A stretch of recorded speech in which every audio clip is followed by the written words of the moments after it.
So thank you so much for joining us. I'm excited to have this conversation. I know Tanya is as well. My name is Janine Yancey. I head up Emtrain. With me today is Tanya Allen, who's the VP of Talent Management over at Lennox International. And I've asked my colleague Hasina to help us kind of drive the presentation so we can focus on, having this conversation of we're in a moment in time, which is an opportunity for all of us practitioners in the field of respect and diversity and inclusion and equity to actually lean in and really move the needle. Because frankly, we don't know how long this moment in time is going to last. So let's make the most of it while we can. So Tanya, I just want to thank you for joining me in this important conversation. And I know you've got some thoughts on what you'd like to talk about today. Yeah, absolutely. Thanks, Janine. Thanks for the opportunity to be here. And I'm looking forward to talking with all of you. Just to set the stage as to how I got the opportunity to work with Janine and Emtrain.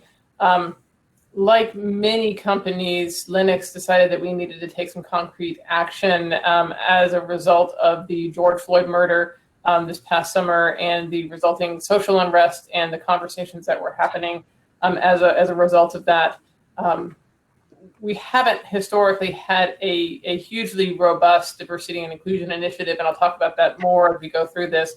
But our CEO, to his credit, was very clear that he wanted us to take action in a meaningful way that actually drove culture change. And so I know in that time frame, a lot of companies did great things to give lip service to being aware of this. Some companies followed through with actions as well. We saw a lot of companies that blacked out their LinkedIn page or they had a statement from the president.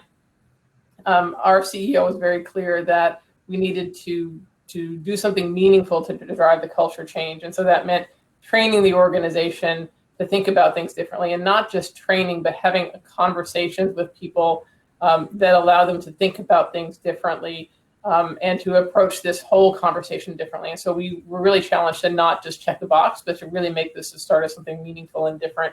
And so I was super fortunate to find Emtrain as a result of all of this. And as you'll see as we talk through this, they have not only a great e-learning platform, but also a cadre of facilitators who helped take our organization through some really difficult conversations. And to date, we've trained over 3,500 people in the US on the e-learning content, and as of now, we've run about 60 live sessions with people managers across the US, moving into now a second phase where we also take all of our global non-US population through this. And so I'm excited to have found Emtrain as a partner. I'm excited about what we're driving, and I look forward to the conversation with you all. Well, and thank you, Tanya. And it starts with the commitment from leaders like yourself and your CEO to actually drive some real change. And so, Hasina, if you kind of move to the next slide, I mean, let's just kind of call out, I think, one of the kind of the fundamental kind of areas that we all need to realize, which is this is a triggering topic. For people who have historically been underrepresented, been marginalized, it's a triggering topic because it's emotional and it's hard to even talk about things that are just, so connected to bad experiences. So you've got that demographic. And then you have another demographic where not regardless, but sometimes how these messages get shaped land on the ears of some people as castigating, as I'm to blame. And then that sets up an emotional reaction. So, I think when Tanya and I first met, I mean, I think I might have told you, Tanya, this is like psychology 101, because think about like going to a therapist in your relationships and your friendships. And this is no different. People are hard. And I kind of think about it as we're all like little electrons bouncing off of each other in our reactions. And we need to actually just put that in the middle and acknowledge it before we start to try to figure out how we're going to unpack it. Tanya, you've got some thoughts? Yeah, I'll just add, and for anybody who doesn't know who Lennox International is, we make heating, air conditioning, and refrigeration products. We've actually been around for 125 years, and that's part of what makes our journey a little bit more challenging. So if you think about the history of Lennox, we're a 125-year-old company. We have a global presence, but we got our start in Iowa, so we've got a lot of Midwestern values. It was a family-run business until the early 2000s. And on top of all of, and most of our facilities are in our factories, which are in the U.S., are in the South, which has its own set of unique challenges from a diversity and inclusion perspective. And what makes it even more complicating is that our customers are not necessarily diverse. When you think of the people you call to install or repair your air conditioning unit at your house, for example, aren't always the most diverse. And so I've been at companies where our customers are any of us on the phone, on the line, and so you can see the diversity more directly. So Lennox is starting from a different place than some other companies, maybe consumer packaged goods and things, but being an older school manufacturing company, we're really working from a different place. But what I will say also, while I agree, Janine, with the idea of creating a safe space, one thing that we're finding is it's important that people have to at least be open to learning and exploring. And for the most part, our employees have, and we can talk more about that along the way. We've had some really interesting conversations. We have, from time to time, run across individuals who flat out refuse to participate in the conversation. And that's something as leaders in diversity and inclusion, you have to really think about, what do you do with that, right? And so we have had to take disciplinary action for a very small number of people who refuse to even watch the video. I mean, if you can watch the e-learning and have a measured point of view as to why you agree or disagree with something, that's great, right? We can begin a dialogue. But if you can't even open your mind to start the conversation, then I think we as leaders have to decide, what do we do with that, right? And what creates our culture now and into the future.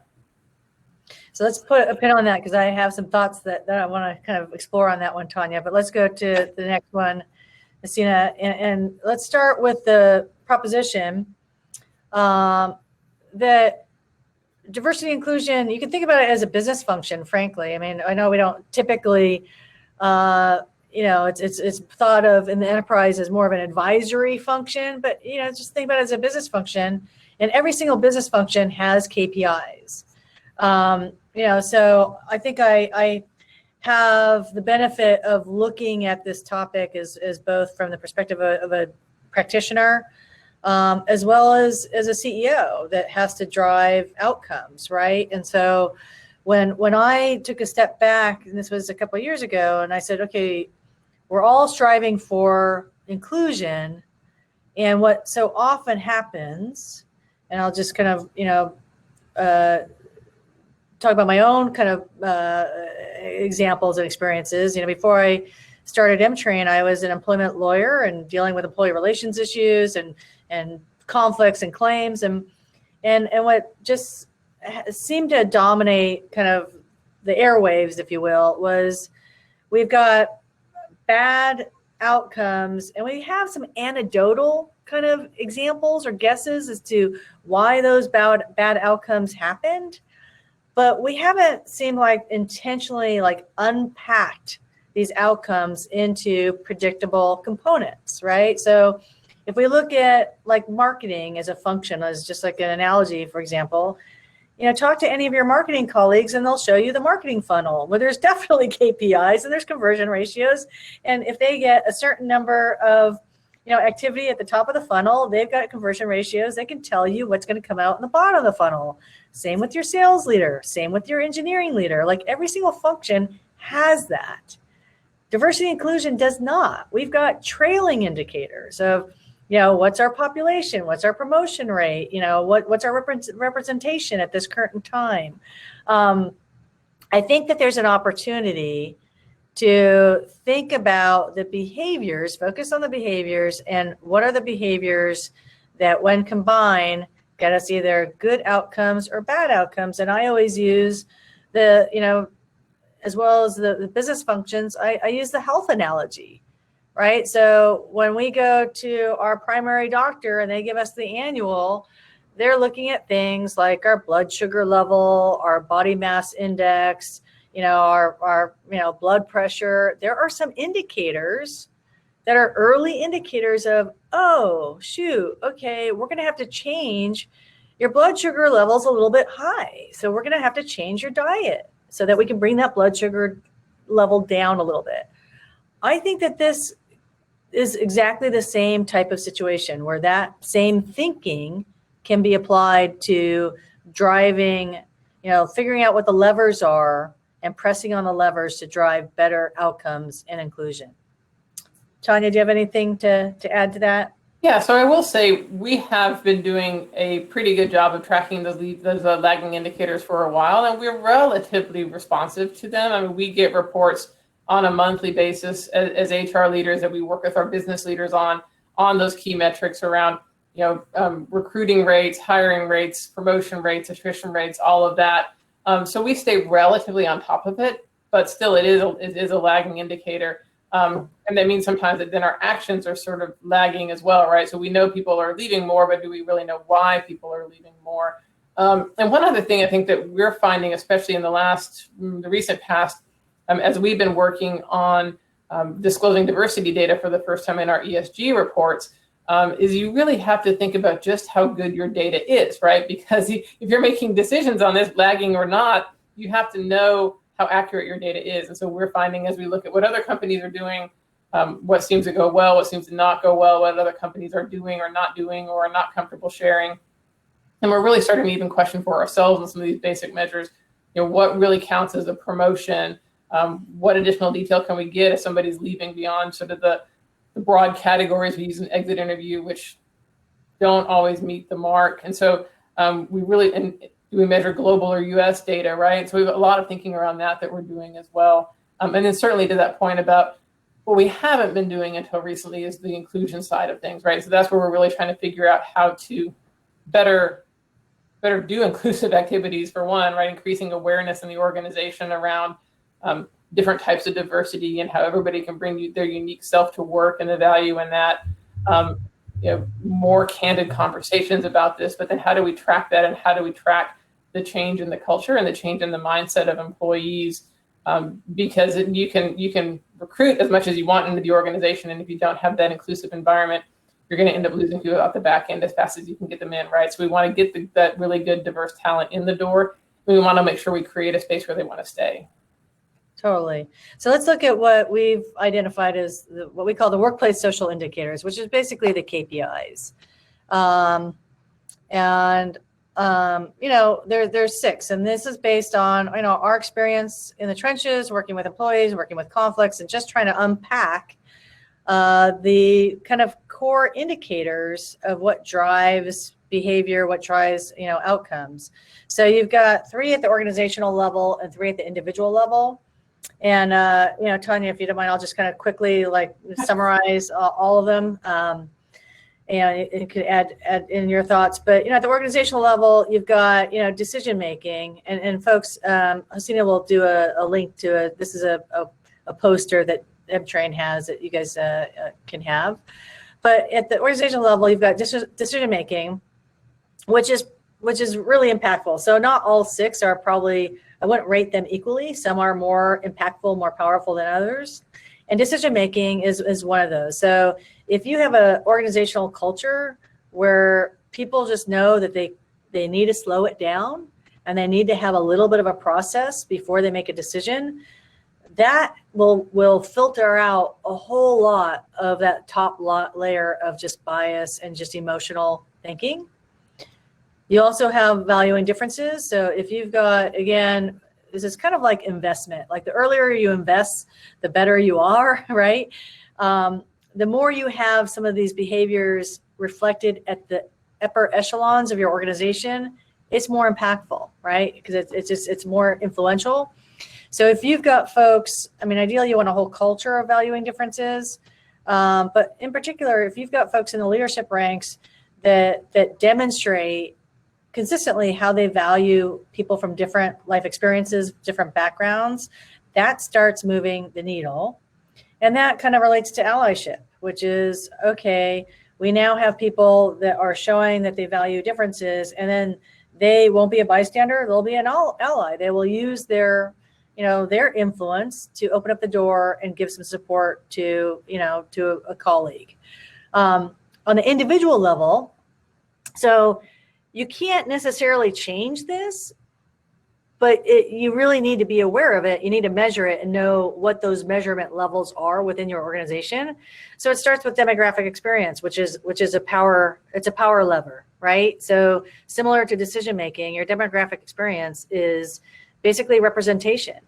Do you have people with a wide array of experience with people of very different, life experiences, different backgrounds, different cultures, and what have you? Because we have found through the years that if you have a high degree of demographic experience, it's got all these lovely cascading effects. It automatically limits the blind spots. It automatically limits the bias because they don't have to guess when they're doing pattern matching. They can actually, refer to actual experiences and situations lived. So demographic experience, and again, the more you have it in the upper echelons of the organization, the more influential it'll be. Curiosity and empathy is another big one. And all these really kind of combine, frankly, to affect authenticity and belonging. So how able is somebody in the organization, how able are they to feel like they belong there? And that's going to be the culmination of all of those factors. Tanya, any kind of thoughts on that? I'll just add, when I look at these, a couple of them, these really the two at the top, when you think about decision making and demographics, they're a little bit easier to eyeball in your organization. You can look at the top of your organization, you can see how diverse or not diverse they are. Even decision making, you can look at your processes and your policies and some of the things that might be systemically biased are pretty obvious, and so you can suss those out pretty quickly. But some of these other elements around, do individuals in the organization truly value one another? Do they really feel like they can be authentic? Do they feel like they belong? Do people approach others with curiosity and empathy? That's hard to measure, right? Because that's what's in people's hearts. It's not necessarily what people are doing on a process workflow or a headcount chart. And so that's what I really like about some of the insights that Emtrain can pull, is that it does start to dig into how people really feel about their experiences in the organization in a way that you would otherwise never get access to. Exactly. And so if we move on, we'll kind of outline the method behind the madness, which is, it starts with, you have to have, all marketers, again, I'll just say, go chat with your marketing colleagues, because they know this. There's a playbook for this. It starts with making people emotional. Well, first of all, you have to have a safe space. So in our programs, obviously you can't do that with instructor-led because everyone's showing up. But on the online piece, asynchronous e-learning, the one lovely, there's several, but the one distinctive attribute that I think asynchronous e-learning has that you can't get from an instructor-led experience is safety. It's like Twitter. It's like people feel really comfortable to say whatever they want to say. And let me tell you, we now have 13 million responses in our database, and people are very, very candid. But in order to get that candid response, it starts with emotion. So you got to show some quality video scenes that the amygdala takes over and people just emote and they react. And that's what we do. And we get them, reacting. And then we pulse them, and then we probe a question. So here you see, we have a Black Lives Matter scene that's actually, it was filmed actually in 2016 because it was reflecting an incident that happened at Facebook in 2016. So this is not even a recent video, but we show it, and then we ask, do you have experience with friends or family that being stopped by law enforcement for no apparent reason? And so when people in the workplace see that their colleagues have had that experience, so you don't have these triggering conversations that have to happen. You just see like, oh my, I'm working with people that have had that happen to them. And it automatically starts breaking down some barriers and opening up the lens for some people. And then you also have, the ability to ask questions and answers. So and we'll show you a couple more rounds of this. Unless Janine, if I could just jump in as you're moving on, one example of that also, in the instructor-led training that we're rolling out afterwards, we have people do the smile sheet, right? Like they question, survey about your experience, and people respond saying, there's a question about whether or not they feel like we have a healthy culture in this space. And we generally get 8s and 9s, and not always, right? But people are pretty positive about that.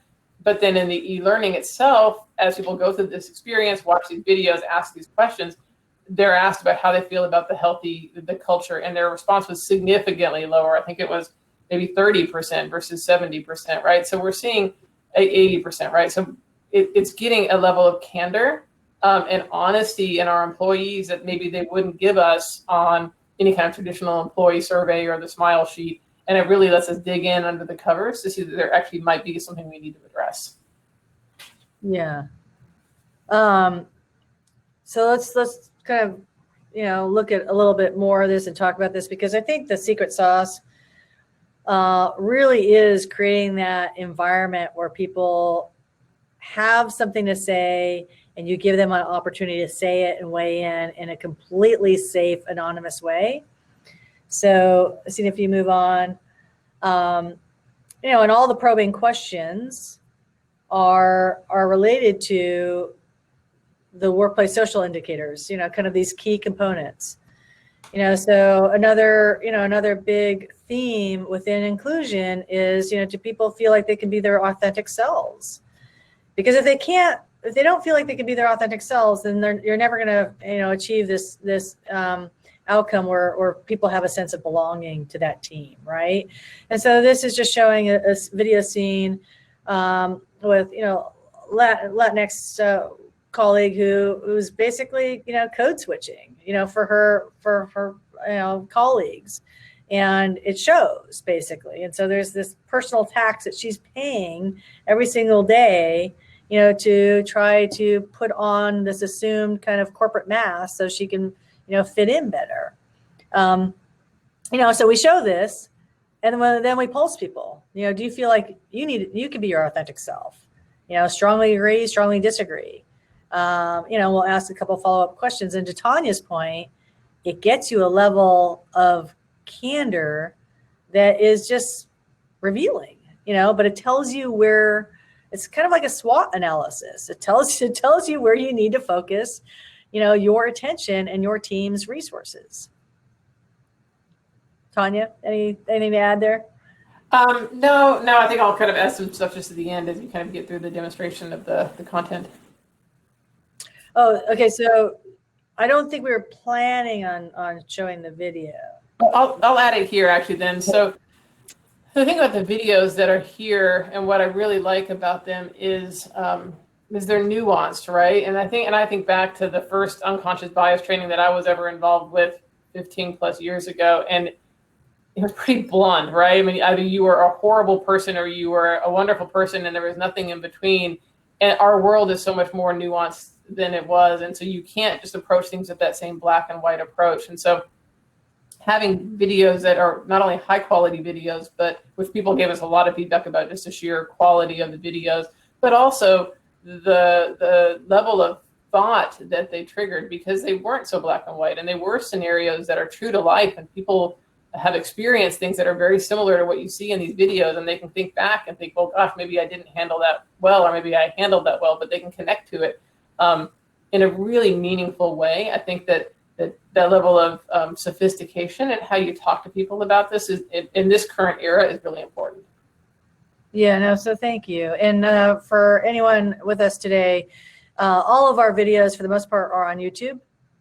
So, it's at least a resource for people to use. But if you go on to the next slide, as you see, like, you'll see this situation. And then we'll ask, do you need to, do you feel like you've had to minimize part of your identity to fit into the job?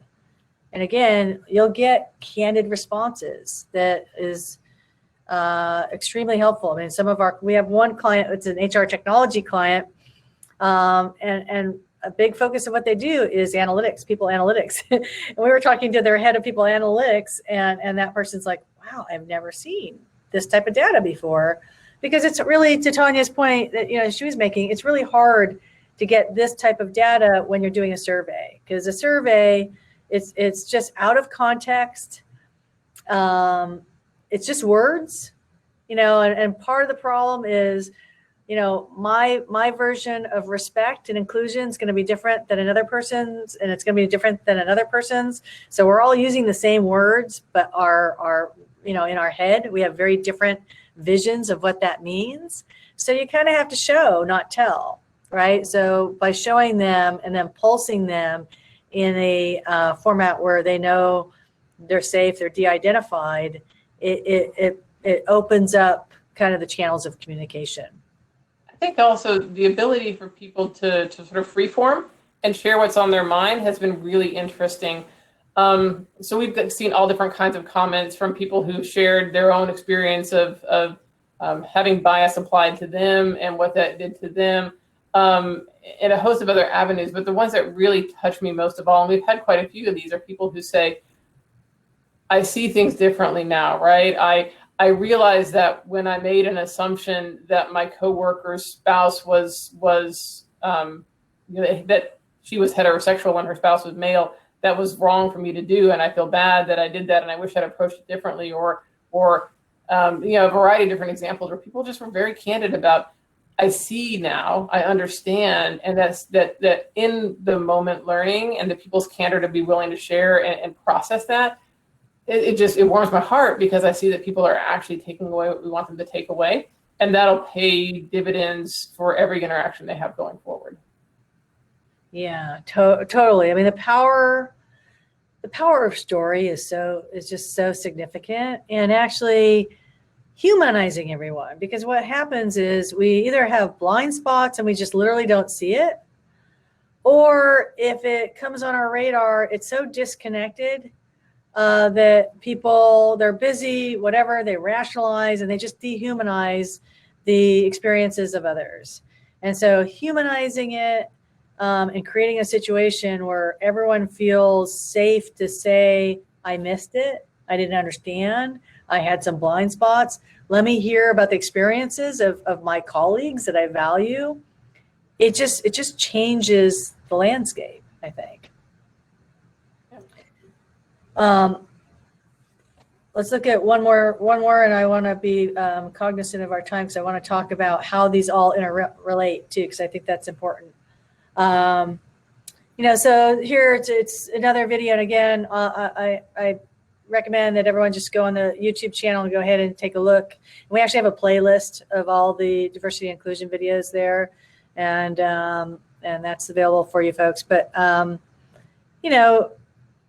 asking people, and we always word it, we never ask them about themselves, because of course, if we're asked about ourselves, it's human nature, we're always wonderful. But if you ask them about the people they work with, they get a little bit more candid. So one kind of funny story is in our respect course, which is our preventing harassment course, we actually have a probing question about power and the implications of power. And we ask, do your managers understand the implications of power? And do they understand that employees don't feel comfortable saying no to a manager, right? So all the manager classification says, oh yeah, we all get it. We all get it. We understand the implications of our power. And all of the non-managers said, oh gosh, no, they don't get it. So asking about each other is actually quite a nice technique. But again, so that just shows you kind of tee up the issue. Curiosity and empathy is definitely a core indicator in your ability to drive diversity and inclusion. You've got to have that. And so, you need to have that. And so you need to figure out what's the measurement in my workforce today. And then you start to figure out the tactics to drive that number upwards. Which gets us to our benchmark report. Because I sympathize with every practitioner, because it's so hard when you see something, you know that there are issues, you need to solve them, but being able to translate that into a business language that your P&L leaders understand, it's rough, because it's all anecdotal. And P&L leaders, they hate anecdotal. Like, they don't want to guide the plane through anecdotal stories. You need to show them something that is more data driven. You just have to. So we've broken this down, like I said, to we call them the workplace social indicators, and we benchmark every organization against the global whole. So at this point, we've got 13 million responses that are tracking to all these social indicators. And so we can actually stack rank a company. Like, okay, here, you're number bloody blah. And we've said that. And again, that top line number is less helpful, less strategic. You actually want the individual numbers because you don't want to just combine it all to, a number. You need to figure out like that SWOT analysis. Where can you move the needle? Where can you drive some behaviors and some tactics that are going to drive those behaviors up? Tanya, I want to kind of get your thoughts because you're in the trenches. I'm not. Yeah, I mean, I'll definitely say, I don't know about your leaders, but anytime I put data in front of them that suggests they're not at least middle of the pack or above, they really don't like it, right? So it's a matter of sort of the competitive nature that exists in probably almost all of our leaders. If they see, like, for example, the one on the far right, in this case, where this company is, not only are they low, but they're really low compared to everybody else. Okay, so if I'm low, but everybody else is low, then maybe I don't care so much, right? But when I see everybody else is pulling ahead of me, then I start to think I need to do something about it, right? So I think as far as messaging, it's not just the numerical messaging, but it's the way it's framed up against the benchmark that helps our leaders take the gauntlet and, it's not the right analogy, run with it, right? They really want to tackle this and say, okay, how do we get our numbers better? We don't want to look worse than other groups, right? Yeah, exactly. And then when you start to really dig in, and a colleague just told me that this was a chemistry experiment. So see if you go on, and I actually am encouraging the reactions of the folks on with us. But on the left, you see the indicators for inclusion. On the right, you see the indicators for respect, right? So the opposite of respect would be harassment. And you see all these arrows showing that this is like a Venn diagram. Like, there are correlations here, and as a seasoned employment lawyer, I looked at, I started looking at the data, and that's how we got this. And we're now talking to a university and IO psychologists. They're like, oh yeah, totally. Because there are total correlations here. And what's really interesting is inclusion actually drives respect. And so what I mean by that is if you get your diversity and inclusion score up, your health scores up, then you're automatically going to see a positive bump in your employee relations, because there's going to be less in-group, out-group dynamics. There's going to be, better norms of behavior, less unconscious bias, and all of that starts to kind of consolidate and aggregate so that you've got better interactions between employees. And so less employee relations issues, less disrespect. So I know that's, as my colleague said, kind of a crazy chemistry experiment, but Tanya and everyone, feel free if it's a little too esoteric, please tell me. I mean, there's a number, there's so many important things in this, right? You can kind of take it in a number of ways. I think the demographics being the core of all this is key, right? Because if you don't have diversity, you're never going to have inclusion, right? You have to start there. And I think about so many conversations that we have these days with candidates who want to look around and they want to see that they see themselves reflected in the organization, and employees who look around and they want to see themselves reflected higher up in the organization so that they know that they can grow.